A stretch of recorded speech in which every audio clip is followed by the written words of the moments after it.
Ассаламалейкум, құрметті көрермен, Алтай Ньюс медиа орталығы сіздермен қуаныш Рахметоллаұлы. Маңызды оқиғаларды салмақтап, ел тынысынан хабар жеткізетін боламыз.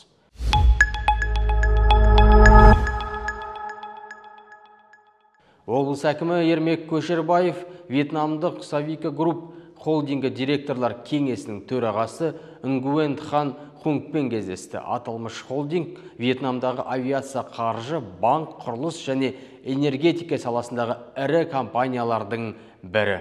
Кездесу өткен жылдың тамыз айында мемлекет басшысы Қасым-Жомарт Тоқаевтың Вьетнамға ресми сапар кезінде екі ел жасасқан келісімшарт шеңберінде өтті.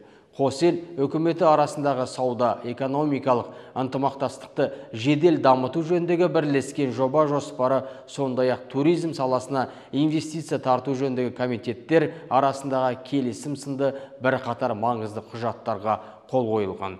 Шығыс Қазақстан облысында вьетнамдық әріптестердің авиация саласындағы тәжірибесін қарастыру көзделіп отыр. Савиканың жетістіктерінің бірі Вьетнамдағы авиация саласын трансформациялауда және халықаралық желіні кеңейтуде маңызды рөл атқарған. VietJet бірінші жеке авиакомпаниясының құрылуы болып отыр.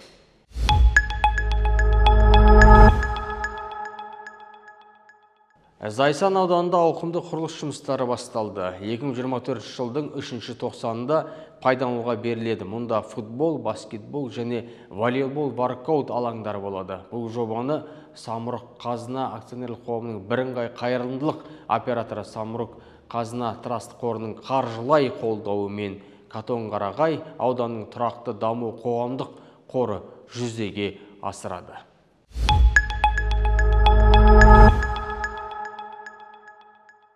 Самар ауылдық округі мен мәдениет ұйымдастырған үлгілі үй байқауының жеңімпаздары анықталды. Таза Қазақстан экологиялық акциясына атсалысқан жанұяларға арнайы сыйлықтар табысталды. Байқау Самарға 100 жыл көшесіндегі тұрғындар арасында өткізілді. Талап бойынша тұрғындар 13 сәуірден 11 мамырға дейін ауланы таза ұстап, қоршауды жөндеп, қоқыстарды шығарып, көшет және гүл егіп үйлердің сыртын әктеп, терезелерді бояды. Арнайы комиссия жарыс жеңімпаздарын анықтады. Байқаудың жеңімпаздары да дән риза. Айта кетейік, жарыс ауылда тұңғыш рет ұйымдастырылып отыр.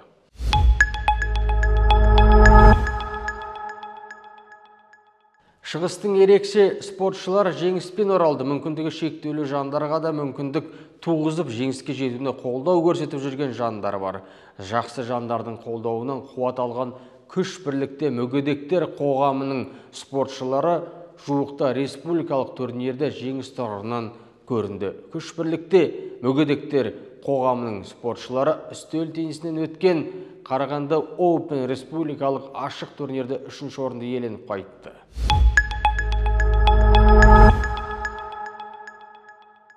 Облыс орталығында бірнеше учаскеде орташа жол жөндеу жұмыстары басталды. Жол жұмыстары Қабанбай Батыр, Чехов, Нұрмағамбетов көшелерінде қызу жүріп жатыр. Аталған учаскелердегі жұмыс сапасы Әділдік жолы қоғамдық ұйымының өкілдері тексерді. Қоғамдық ұйымдар мемлекеттік органдармен тығыз байланысы орнатып, жұмыс істеуге тиіс деп санаймын. Әсіресе осындай ауқымды жол жөндеу жұмыстары жүргізіліп жатқанда жұмыстың сапасы мен барысын қадағалау маңызды, деді Әділдік жолы филиалының басшысы Әділ Пішенов мырза.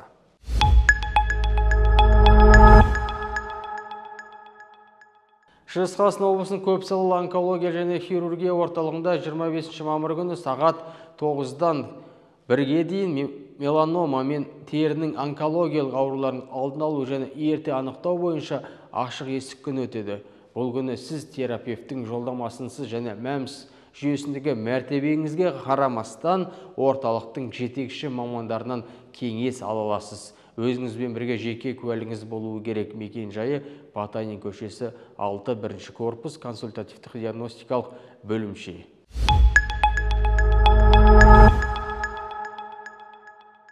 Ана мен бала орталығында басқа елді мекендерден келген емдеушілер мен олардың отбасы мүшелеріне арналған пансионат ашылды. Ана мен бала орталығына жүгінетін науқастардың көбі басқа аудан қалалардан келіп, бір күнде тексерістен өтуге немесе қажет мамандарға жазылуға үлгермей қалады. Амал жоқ, олар үйлеріне қайтып, келесі күні қайта алыс жолға шығуға мәжбүр. Мұндай сапарларды әркімнің қалтасы көтере бермейді. Емдеушілерге жеңілдік жасау мақсатында ана мен бала орталығында пансионат ашылды. Онда алыстан келген аурухана емдеушілері түней алады. 6 бөлмені пансионатта 15 төсек орын, душ, ас үй, тоңазытқыш, кір жуғыш машина және тағы да басқа дүниелер бар.